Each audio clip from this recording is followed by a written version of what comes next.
ესე იგი, რა ხდება კიდე მეგობრებო? ძალიან ბევრი ხალხი დანჯულობს, ფურთხება იგი და ინება ეგეთ რაღაცაზე, რომ მეც ვარ მაგათ შორის, მეც ვიყავი უფროსურად. მაგ სიტუაციაში ჯარიმები, რაც ხდება ვარშავაში. ადრე სხვანაირად იყო, ახლა სხვანაირად არის. სხვადასხვანაირი ჯარიმები, კამერის ჯარიმა, პარკინგის ჯარიმა, ავარიის ჯარიმა, ზოლი, წითელი, შუქიშანზე გასვლები, გადაკვეთები, ეგეთი ჯარიმები ძალიან ბევრი. ის რაც ხდება ჩვენთან და არის გზის წესები, აქ არის სხვანაირად. სხვანაირად რა, ჩვენთან უბრალოდ დადიან ისე როგორც გაუსწორდება და თავის გემოზე, აქ არის სხვანაირად. შენ თუ გაიარე იქ, სადაც არ არის შენი გზა, ჩათვალე, ავარიაში მოხდი და რეგისტრირება მაგაზე ჯარიმა. მაგრამ პირველ რიგში დავიწყოთ ახლა ჯარიმებთან დაკავშირებით, ანუ პარკინგი. თუ მუშაობ ტაქსზე და ხარ ტაქსის მოლი, მთლიანად ვარშავაში 80% იმ თავად ქუჩებზე, სადაც არის დიდი მოძრაობები, დიდი ადგილი, ყველგან არის ტაქსის პარკინგი, სადაც დგება მინიმუმ 4 მანქანა. 4, 5, 6, ზოგიერთი ადგილი 10 მანქანაც ეტევა. აი ცენტრში ახლა ზეპირად რო ვიყავ, სადღაც 1 კილომეტრის რადიუსში მინიმუმ 5 ადგილას მაინც არის ტაქსის პარკინგი. თუ დააყენებ სხვა ადგილას, მაგ შემთხვევაში იწევს ტაქსის პარკინგის ყიდვა. ტაქსის პარკინგის ყიდვა შეგიძლია ჩვეულებრივად საბანკო ანგარიში ყველაზე იქნება ვინც კი მუშაობს. ტაქსზე ვინც მუშაობს, არ აქვს მნიშვნელობა. ტაქსი იქნება ეს თუ სადმე სხვა სამსახურები იქნება, ყველაზე იქნება საბანკო ანგარიში, სადაც გერიცხებათ ხელფასი და ყველა საბანკო ანგარიშს რო შედიხართ აპლიკაციაში, ყველას აქვს პარკინგის ყიდვა. შეგიძლია მიუთითო ადგილი, ქუჩა, ჩვეულებრივად ლოკაცია ჩვეულებრივად მიუთითო და იყიდო პარკინგი რამდენი ხანი წინდა. რო არ დაიწეროთ 300 ზლოტიანი ჯარიმა და თან არ ჩამოგაკლდეთ ფულები. იმ შემთხვევაში ჯვარი გდებიათ ყველას, თუ ხვდებით ავარიაში, არ აქვს მნიშვნელობა, თქვენი ბრალია, სხვისი ბრალია, ამ შემთხვევაში არ არის აუცილებელი დარეკოთ პოლიციაში, მოვიდეს პოლიცია და პოლიციამ დაწეროს ჯარიმა. თქვენ თვითონვე კიდე სიტუაცია არის იმასთან დაკავშირებით, თუ რა თქმა უნდა ენა იცით და მოგვარდებით იმ ადამიანთან, ვისთანაც მოგივიდათ სიტუაცია, დაწერთ არის ოშვეჩენიე. ეგ არის განცხადება, რომელშიც იწერება მხარე ვინ იყო დამნაშავე და მხარე ვინ არის დაზარალებული. ეს უნდა შეიცვალოს ყოველდღურად, რომელშიც შედის ინფორმაცია, სახელი, გვარი, პირადი ნომერი, პასპორტის ნომერი, თუ გაქვთ გარდაპობიტის ნომერი, მანქანის ნომერი, მოდელი, მარკა, აი ყველანაირი ინფორმაცია შედის. ამ შემთხვევაში არ გჭირდებათ პოლიციის გამოსახება, არც ჯარიმა დაგეწერებათ, არც ფულები ჩამოგაგდებათ. უბრალოდ ის ადამიანი, ვინც იქნება დაზარალებული, ანაზღაურებას მოითხოვს მაგ ოშვეჩენიის საფუძველზე, ანუ მაგ გაცხადების საფუძველზე, მოითხოვს ანაზღაურებას სადაზღვეო კომპანიიდან.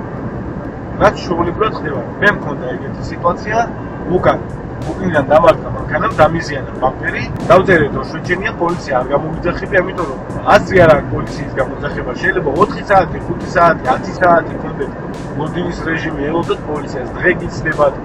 ვერ მუშაობთ, მერე მოდიან, 1000 რაღაცა კიდე იწერა, მერე ჯარიმის დაწერა.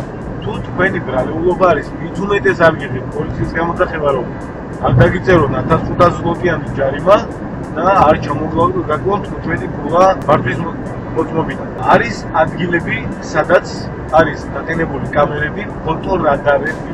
თუ წერია გზაზე 60 კმ/სთ და თქვენ გადააჭარბებათ წახვალ 61 კმ/სთ-ით, უკვე გაქვთ 300 ზლოტიანი ჯარიმა.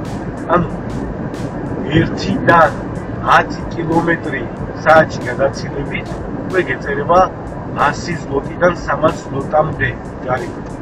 ამიტომ ყურადღებით იყავით მეგობრებო გზებზე, არ არის ეს ისეთი ადგილი, რომ ვერ დაინახოთ, იმხელა ყუთები დგას, რომ შეგიძლიათ შორიდანაც დაინახოთ ეს ყუთები, კი არის ზოგიერთი ადგილი, სადაც ცოტა მიბალული არის, ან რაღაცას ეხარება, მაგრამ ყოველ შემთხვევაში წინა მანქანას მაინც უნდა დააკვირდეთ, რომ თუ შეანელა წინა მანქანამ და არის ის პოლონელი, ესე იგი შეაჩერა იმიდან გამომდინარე, რომ იქ რაღაც ან კამერა არის, ან რადარი, ან კიდე შეიძლება პოლიცია იქნება. ამიტომ ყურადღებით იყავით ამ ყველაფერთან. არის ჩვეულებრივი კამერები, როგორც მაგალითად თბილისში აყენია ჩვენთან, რომელიც გიწერს ჯარიმას ხაზის გადაკვეთაზე, არასწორად ღერძულა ხაზების გადაკვეთაზე, რომელიც წერს 50 ბარიან ჯარიმებს. ანალოგიური კამერებიც აყენია აქ, მაგრამ არ არის ყველგან ეგეთი კამერები დაყენებული.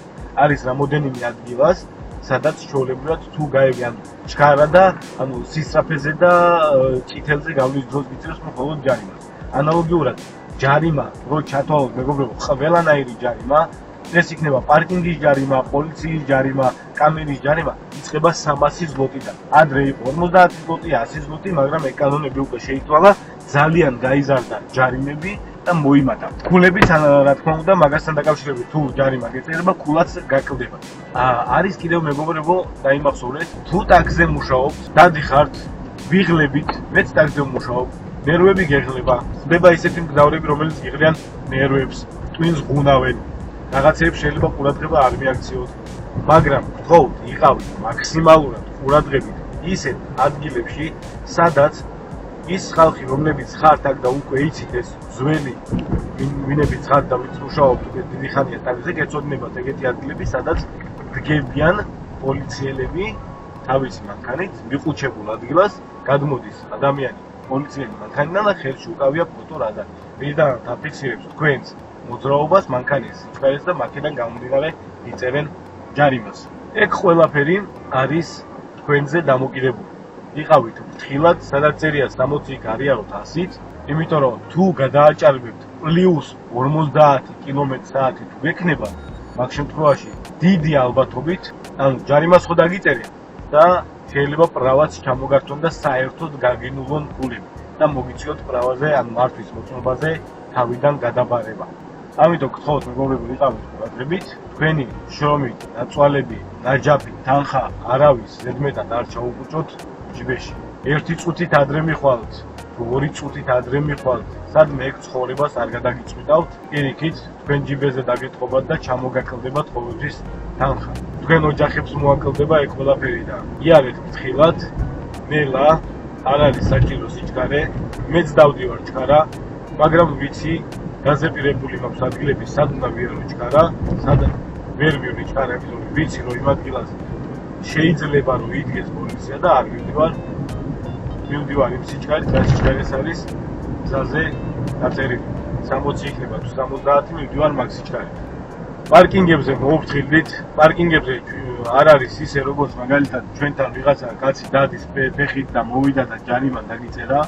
არის მანქანა ჩამოგივლის ერთხელ დააფიქსირებს რომ არა გაქვს ის კლუბზე დადის მეორე კლუბზეც ისე ვიქნ დახვდა თქვენი მანქანა და ისე არა გაქვს პარკინგი და ყიდი მაგ შემთხვევაში უკვე დაგეწერებათ ჯარიმა 300 ზლოტიანი ჯარიმა არის ეგრევე პარკინგზე ამიტომ ჯობია 2 ზლოტად იყიდოთ პარკინგი თუ რა თქმა უნდა აპირებთ გაჩერებას შეგიძლია 50 თეთრად იყიდოთ შეგიძლია ზლოტად და რა თქმა უნდა შემდეგ უკვე ზევით გააჩნია რა დროით აპირებთ მანქანის გაჩერებას პარკინგზე ამას უკვე დეტალებში აგიხსნით შემდეგ კიდევ მომიხდება ეგეთი სიტუაციები მაგალითად რამე შევავსნევ გზაზე და განახებთ როგორი ფოტორადარები დგას როგორ დგანან პოლიციელები ქუჩაში მიმარული ყველანაირ კამერებს განახებთ და გამახსოვრებიებ მაგალითად გეტყვით სად დგას როგორ დგას რანაირად დგას და თქვენ თვითონაც მერე უკვე მივხვდებით რასთან და რას უნდა უფრთხილდეთ და როგორ შეიძლება რომ აიცილოთ ჯარიმა თავიდან და არ აჩუქოთ ვიღაცას ფული პირველ რიგში მეგობრებო უნდა უფრთხილდეთ საკუთარ თავს სიჩქარე რავი კარგია არავის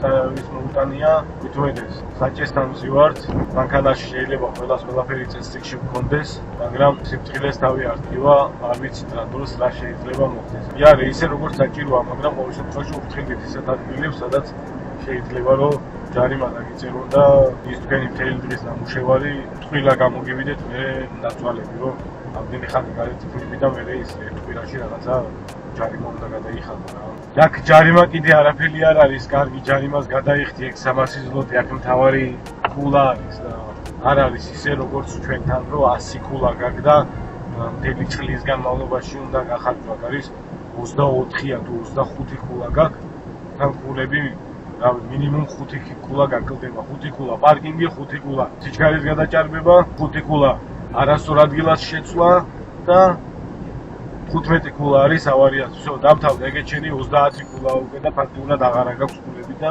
მორჩაბაგითი ყველაფერი მოგიწევთ მე თავიდან გადაბარება მართვის მოწმობაზე და ჩაბარება კიდე ისე ადვილი არ იქნება ყველაფერი იქნება პოლონურად და პოლონური კიდე თუ არ იცით და მithumetes აქაური წესები კიდე თუ არ იცით ვეღარ ჩააბარებთ და მოგიწევთ უკვე ლოგინი 1 წელი იმისთვის რომ ქულები განახლდეს და ის ერთი წელი მოვიძებთ სახში ჯდომა და ერთი ადგილის მხანა.